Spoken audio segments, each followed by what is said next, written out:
So yesterday I did a video on Sound of Freedom absolutely destroying Indiana Jones on the 4th of July, which is a pretty big deal considering how small of a movie this is compared to the juggernaut from Lucasfilm. That's a very telling thing when you have the majority of people choosing to see a film like this versus something like Indiana Jones. And as I said yesterday in my video, the topic of the situation regarding Sound of Freedom, it should not really matter if you're left, right, up, down, whatever your politics swing, whatever your religious beliefs are. It really shouldn't matter. Everybody should be on the same page saying that trafficking children in any form is a terrible and horrible thing and needs to stop. Unfortunately, there are a lot of evil people out there, and I can't think of another word to describe The Guardian and this headline. So if you look here, it says, Sound of Freedom, the QAnon-adjacent thriller seducing America. Jim Caviezel stars as a hero trying to stop child traffickers in a paranoid new movie turning into a surprise box office hit. Think about that for a second. Think about what they are trying to say and how they are trying to spin this to individuals who maybe haven't seen this movie yet.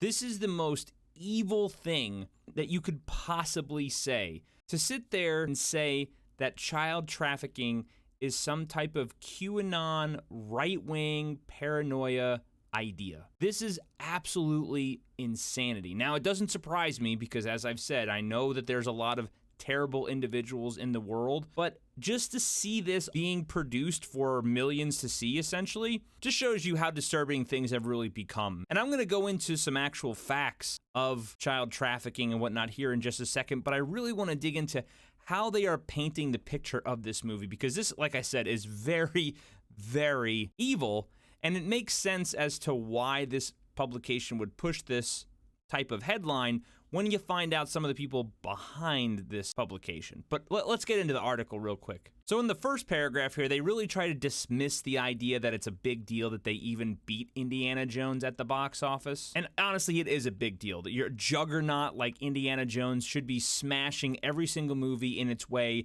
for weekends. Not just one weekend, but multiple weekends, and we already know that Indiana Jones is a massive flop. So this entire article and publication is literally propaganda, and it's all nonsense. Journalism, we all know by now, is officially dead. The experts, quote unquote, are not experts. They are paid shills to push out a narrative and to deceive the reader from the actual truth. But here's where they really start to take things sideways. No matter what these figures require selective, almost willfully misleading framing to allow for the David and Goliath narrative trumpeted by supporters as the copious tweets accusing Disney of being in cahoots with the global cabal of high-powered pedophiles make clear.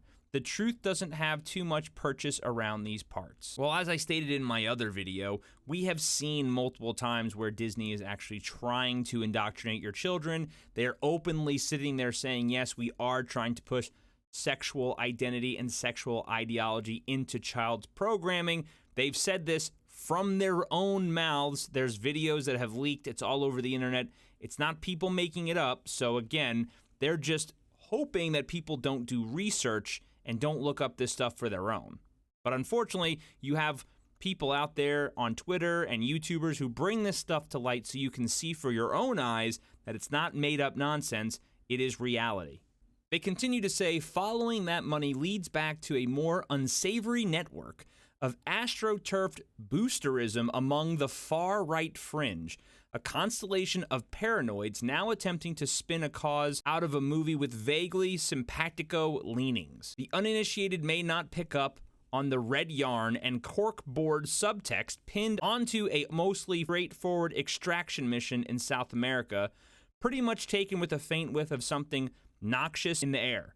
Those tuned into the eardrum, perforating frequencies of QAnon, however, have heeded a clarion call that leads right to the multiplex. These lefty lunatics are absolutely out of their mind. For them to sit there and try to spin trafficking as some type of right-wing conspiracy. It's pretty clear that this is the biggest problem facing the world at this point, not even just our nation. Again, this isn't some type of fake news thing. We have seen multiple times by multiple publications about how child trafficking is a horrible and real situation. If you look over here, Republican senators want feds to explain losing 85,000 migrant children. This is back in April of 2023, so not that long ago. It says a pair of Republican senators are demanding the federal officials account for how they reportedly lost track of 85,000 migrant children over the past 2 years. Now, keep in mind, if the federal government knows that you owe the IRS money in any way, shape, or form,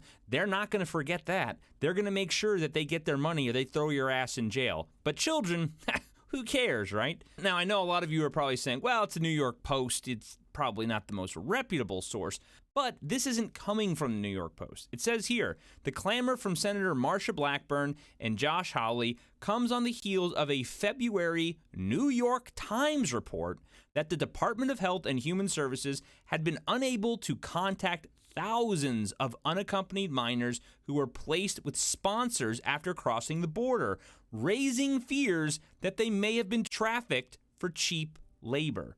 So this isn't coming from Fox News or the New York Post or anyone else considered a right-wing publication. This is the New York Times, which is fairly left-leaning. But facts don't matter when it comes to these people. All they want to do is push ideology, and all they want to do is push propaganda. Now, you would probably sit there and wonder and say, why would The Guardian want to do this? For what purpose, right? Well, if you don't know about The Guardian, it says here on the actual Guardian's website, how do they get their money? How are they funded? Well, theguardian.org raises funds from private foundations, corporations, government entities, and private donors that share our goal to support independent journalism and promote freedom of press. Do you want to know one of the biggest foundations that funds this organization? Well, it's this foundation. Probably not that surprised by seeing this, considering that this person has certain ties to a Jeffrey Epstein. As you can see here, here's a photo of them hanging out, and we all know probably by now the multiple interviews that he's had speaking about Epstein, how he was a mistake hanging out with him and how he was being blackmailed. But this person and his foundation supports this publication. And then this publication pushes out this type of article. Maybe I'm just going down the rabbit hole too much. Maybe I'm just wrong and crazy. I don't know. But the fact that these people are trying to spin this movie as you're some type of right-wing lunatic for wanting to go see this, or you're QAnon for wanting to see this, is absolute insanity and really shows you just how evil these people are and how there are evil people in this world. It's really sad. It's really disgusting. I don't understand how bringing awareness to something this big of a deal would be bad in any way, shape, or form. I don't know. I just thought this was crazy and was worth bringing up. But let me know what you guys think about this below. I always love to hear your thoughts about this type of stuff. So if you like this video, please hit that like button down below. I would greatly appreciate it. And if you like this type of content, please go ahead and hit that subscribe button. I'm on the road to 2,000 subscribers. I would definitely appreciate the help with that. So until next time, take care.